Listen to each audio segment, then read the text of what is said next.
In today's video, I'm going to teach you how to open, edit, and mark up a PDF in DocHub. By the end, you'll feel confident bringing in a document, adding clean text, and highlighting or redacting important information. Let's begin by opening your PDF. Head over to DocHub in your browser and sign into your account.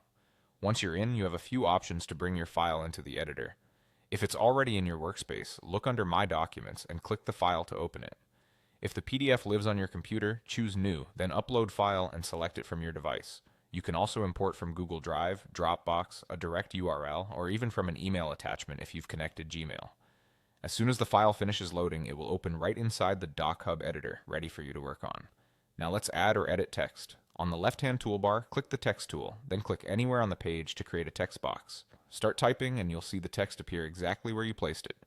You can customize how it looks using the formatting options. Adjust the font style to match the document, tweak the size for headings or fine print, and choose a color that's readable and consistent. You can also set alignment to left, center, or right to keep everything tidy. If you need to reposition your text, just drag the text box to the right spot. A quick tip, zoom in when placing smaller text boxes to keep lines aligned and try to use the same font settings throughout for a professional finish. When you want to emphasize or manage existing content, switch to markup.